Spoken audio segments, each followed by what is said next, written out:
De voir le président du conseil de surveillance qui nous a lu le communiqué du Stade Toulousain. Il y a donc un appel à candidature. Première question, est-ce que vous allez être candidat à votre propre succession? D'abord, je vais répondre, je vais vous dire tout d'abord que c'est la procédure qui est prévue déjà depuis 2016. Il avait été prévu qu'il y aurait un appel à candidature.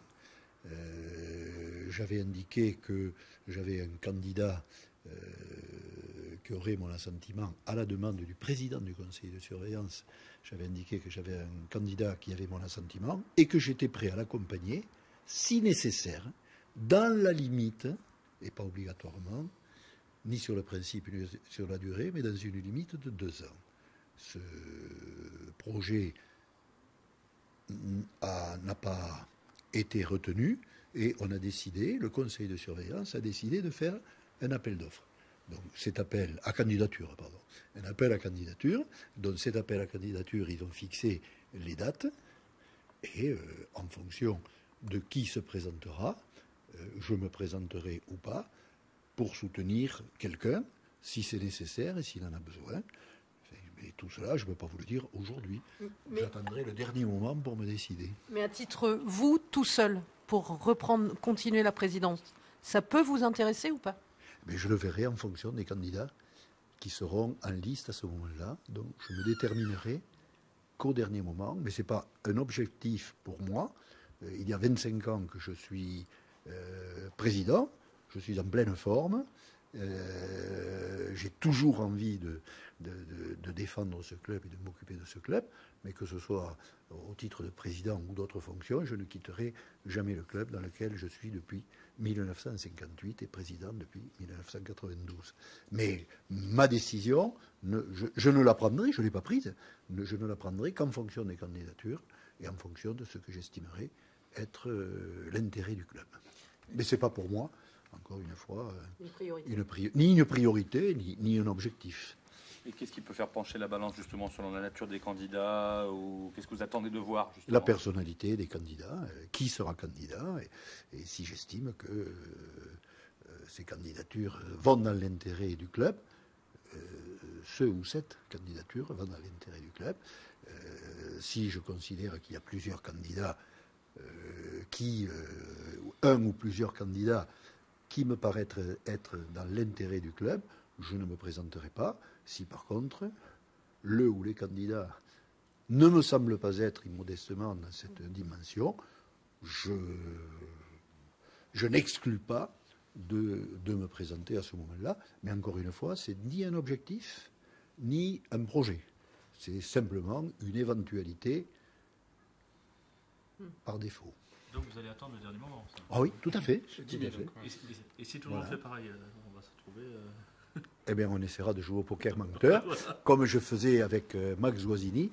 Il m'a appris une chose, c'est que quand il me demandait le nombre de spectateurs ou de supporters ou d'abonnés, il me demandait toujours le chiffre, je le donnais, et comme par hasard, il avait toujours 1 millier de plus à la fin. Donc après, j'ai compris, je ne suis pas idiot, je donnais mon chiffre qu'après lui. Et là, je ferai pareil. Est-ce qu'il a été question aussi, on nous a dit, des questions financières, puisque ce n'est pas un secret, il y a des soucis. Vous avez quoi à dire là-dessus? Il faut de l'argent frais, absolument, pour le Stade Toulousain? Nous ne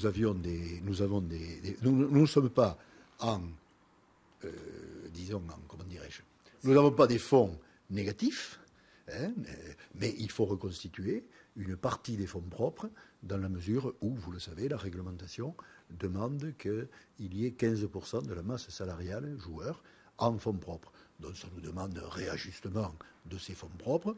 Nous les aurons, tranquillisez-vous. Il n'y a aucun souci particulier au Stade Toulousain. Après, ça a été une année un peu difficile, de par les résultats sportifs, bien entendu.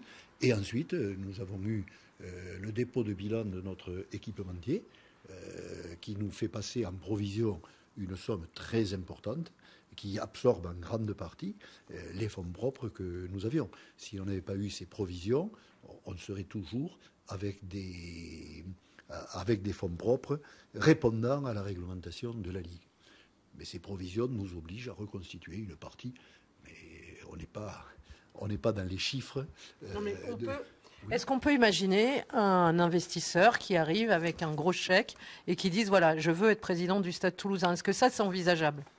Non, parce que le club a décidé qu'il en serait pas, qu'il en serait autrement. Autrement, ce serait facile. Vous savez, Mais s'il fait acte si de le stade, candidature, même s'il fait acte de candidature, le Stade Toulousain aurait pu le faire. Ce serait très facile pour lui de le faire. Le club veut continuer dans son modèle économique.